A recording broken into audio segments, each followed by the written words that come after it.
બાળક ટીનેજમાં આવે છે ત્યારે અમુક પ્રોબ્લેમ ફેસ કરતા હોઈએ છીએ. જેમ કે એને બુદ્ધિના સમાધાન જોતા હોય ઘણા બધા. પછી ઘણી વખત એવું હોય કે ફ્રેન્ડ્સ સાથે જે રીતે આત્મીયતાથી વાત કરતા હોય એ રીતે પેરેન્ટ્સ જોડે એને આત્મીયતા એટલી બધી કદાચ ના લાગે. તો આવા સંજોગોમાં બાળક સાથે મિત્રતા કઈ રીતે કેળવી શકાય અને મિત્ર બનીને એને કઈ રીતે કાળજી લઈ શકાય? એ મિત્રમાં કેવું હોય, એ ભૂલચૂક કરે ને તો એવા કંઈ કકડાટ ના કરતા હોય, જેમ તેમ વળતા ના હોય, દાદાગીરી ના હોય, કઈ જાતનું છે ભાન પડતું નથી એવું કશું ના હોય. એટલે આવું કર્યું તે આવું ના કરાય, બસ આટલું જ હોય. એ ફ્રેન્ડ કેવો હોય, અને આ બાપ તરીકે કે મા તરીકે ને હું તને નહીં કહું તો કોણ કહેશે ને હું તને સંસ્કાર આપું છું ને બીજું કોણ આપશે, એટલે આપણો અહંકાર આવી જાય છે. એ અહંકારથી પછી મિત્રતા નથી રહેતી, પછી બાપણો આવી જાય. એટલે દાદા તો સરસ શીખવાડતા, બાપ એટલે શું, દીકરાનો દીકરો, એ વિનયથી વાત કરો. બીજું એને કહે ને કે એની પર્સનલ, ધારો કે સ્કૂલેથી આવ્યો એટલે શું ભણ્યો, ત્યાં કંઈ તકલીફ પડી નથી, એને સરસ સારા ફ્રેન્ડ કેવા, શું સરસ કરે છે, રમ્યો તો શું રમ્યો, તને કયું ગમ્યું, એટલે શું એને ફ્રેન્ડલી ટોક હોય બધી. એ ખાવા પીવાની બસ તારું ખાવાનું બરાબર ફાવે છે ને, ઠંડુ થઈ જાય તો વાંધો નથી આવતો ને.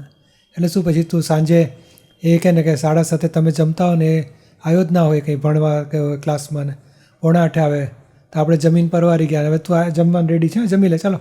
એવું નહીં, તું 7:45 આવે તો આપણે 10-15 મિનિટ બેસીએ બધા, કે હમણાં આવે ને પછી જમીએ, આપણો બાબો આવે એટલે જમીએ બધા સાથે. તો એને લાગે મારી રાહ જોતા હતા, તો એને પ્રેમ લાગે આપણો. પછી એક નાની મોટી ભૂલચૂક થઈ હોય ને તો સમજણથી કામ લઈએ, અથવા તો સમજવાનું કે અમુક મોટી 2-3 ભૂલોને સિવાય કાંઈ ટોકવા જેવું નહીં, એને ખબર પડશે. આ તો નાની સ્વચ્છતા, બૂટ અહીં રાખવાના, કપડાં અહીં મૂકવાના, ટોવેલ આમ રાખવાનું, આમ નહીં રાખવાનું, સામાનતા રખડતો નહીં મૂકવાનો, મારે કેટલું કામ વધી જાય, કશું અક્ષર કચકચ કરવાની. તો એટલે જેટલી ઓછામાં ઓછી ભૂલો કાઢીશું, ઓછામાં ઓછા કચકચ કરીશું ને તો એના બારણા ખુલશે આપણી વાત સાંભળવા માટે. અને તમે જુઓ, 2 હોસ્ટેલમાં તમે રહ્યા હોય તો તમારા ફ્રેન્ડનું જોવું કેવું કરતા હોય, એ પડ્યું હોય તો પડ્યું હોય સામાન, બેવ પાછો એક દાડો રવિવારે બેવ ભેગા મળી ઝપાટામાં બધું સાફ કરી નાખે, અને પછી અઠવાડિયામાં આમ તેમ બધું. કારણ એને પેલું ચિત્ત એમાં ના હોય કે લાવો ઝીણામાં ઝીણું સાફ કર ત્યારે મમ્મીને કર્યા જ કરવું પડતું હોય. એટલે પછી જરાક કચરો દેખે ને એટલે અપસેટ થાય, તને દર વખતે કહેવું પડતું અહીં કેમ મૂકે છે, કાંઈ બારે એ પ્રેમ તૂટતો જાય. એટલે ફ્રેન્ડ એટલે કેવું કે આમ સમજાવો, વાતચીત કરો, નાની નાની વસ્તુને આપણે તપ કરી લઈએ, એડજસ્ટ કરી લઈએ. એને ભણતરમાં કાળજી રાખતો હોય તો એમાં એને સપોર્ટ કરો. નથી ફાવતું જો તો આવડી જશે, હા સરસ થશે, વાંધો નહીં આવે તો બીજી રીતે તું ગ્રાસ્પિંગ તારું સરસ છે.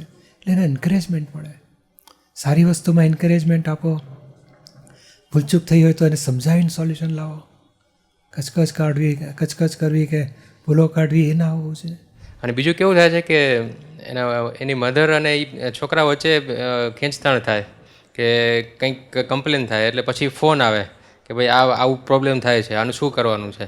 આવું ઘણી બધી વખત થાય કે મા દીકરાને માને નહીં, કંઈક આડું કરે કે બે વચ્ચે કંઈક થઈ જાય તો પછી ફોન આવે કે વચ્ચે ગમે ત્યારે બંનેનું સમાધાન કરવાનું થાય. હા, એ કે તમે પહેલું તો કહેવાય બેન, એટલે વાઈફને કહે તમે બહુ ખેંચાખેંચ ના કરશો, સરળ સહજ રહેવા દો. અને પછી કે ના તમારા કેવું, જો તમે 2 માથા ફોડો, પૂરા કરો હિસાબ, મને ના વચ્ચે ગાલીશ. આપણો વીટો પાવર કહેવાય, ગમે ત્યારે કામનો મહત્ત્વનો ત્યારે વાપરીશું આપણે. અત્યારે નાની નાની પરચુરણ વાતમાં વાપરો ને પછી ખરેખરી જરૂર હોય ને ત્યારે આપણી વેલ્યુ રહી જ નહીં હોય. અને તમે પાછું મમ્મીના પક્ષમાં પડો કે છોકરાને લાગે મમ્મીના પક્ષમાં પપ્પા સમજતા જ નથી, બેઉ સમજતા જ નથી, એવું થઈ જાય. એને કહ્યું મારી ઈચ્છા છે બેટા, આવું ના કરીશ તો સારું, પછી છોડી દો. પછી જો એને મેં સમજવા દો, એને મેં ઉતરવા દો, એને ધીમે ધીમે અનુભવ લેતો જશે, સોલ્વ કરશું. પણ આ જે પાછળ જે પડી જાય છે ને, વેલ્યુ મમ્મીની 0 થઈ જાય. આટલું બધું બોલો, કેટલું જિંદગીભર મેં જોયું છે આવડા છોકરાને ઘરમાં ઉચકીને પાછું ઠેઠ 20-15 12-15 વર્ષ સુધી એટલી બધી આખો દાડો એની હેલ્પ કરી હોય છે, એટલું બધું ધ્યાન રાખ્યું હોય, એટલી બધી સેવા કરી હોય, છતાં કોડીની કિંમત હોય. કારણ 2-4 ભૂલ કાઢી, રોજ 2-4 નહીં, રોજ 10-12 ભૂલો જ બતાડતા જ હોય. એટલે આમ નહીં કરવાનું, તું આવો છે, તું આમ નથી કરતો, તું આમ કરીશ, તને રોજ કહેવું પડે પપ્પા આવશે તને આમ કરાવડાવીશ. એટલે શું કામ તમે કરો છો આટલી બધી મગજમારી? તમારી આટલી કિંમત વસ્તુ તમારી જે આટલી તમે ધ્યાન રાખીને એને ઉછેરો છો અને એની વેલ્યુ 0 થઈ જાય છે. એટલે નાની નાની બાબતમાં કચકચ નહીં કરવાની. મોટી ગર્લફ્રેન્ડ બોયફ્રેન્ડ એ ના કરાય. અથવા તું કરીશ તો મને કહેજે, તને યોગ્ય લાગે પરણાવીશું. હવે પૈસાના ગોટાળા તો કોઈ ખોટું સાચું નહીં કરવાનું. તને જોઈતો હોય આપણે કરશું, આપણી કેપેસિટી પ્રમાણે બધા વાપરીશું. અને આવું જ આ કંઈ ને બીજું કંઈ રખાડા દારૂ ને સિગરેટ બધું કોઈ કુસંગથી આપણે આગળ જવું નથી. બસ આ 2-3 વસ્તુ ભણવામાં તું થોડું ધ્યાન રાખજે, આપણા સારા માર્ક આવે, આપણું કેરિયર સારું બને એટલું બસ. આ 3-4 પોઈન્ટ સિવાય બધું કશું નાની નાની બાબતમાં કચકચ નહીં કરવાની. નિરૂમાન બેસ્ટ તો છે. નિરૂમાનું મા બાપ છોકરાનો વ્યવહાર આખી સિરીઝે છે. અને દરેક અમેરિકામાં આ જ સત્સંગ હતા બધા. એટલા બધા સત્સંગ રોજ દરેક શિબિરમાં આ ટોપિક તો હોય જ, મા બાપના છોકરા વચ્ચેનું પ્રોબ્લેમનું સોલ્યુશન. અને બેસ્ટ નિરૂમાના પ્રેક્ટિકલ સોલ્યુશન આપેલા સ્ટડીમાં લેજો. અને દાદાની મા બાપ છોકરાની ચોપડી એ અવશ્ય વાંચો. એટલી બધી ચાવીઓ મળશે કેવી રીતે પ્રેમથી ડીલિંગ કરવું. દાદા ટૂંકી વાત આટલી શીખવાડે છે. એને એને સંસ્કાર, જે માડીને કેવું સંસ્કાર, એને બીજ તો ઉગે, એ ગુલાબમાંથી ગુલાબના ફૂલો નીકળશે. તો સડેલા પાંદડા કાઢો, પાણી ખાતર નાખો, રક્ષણ આપો, ધીમે ધીમે ખીલવા દો એને.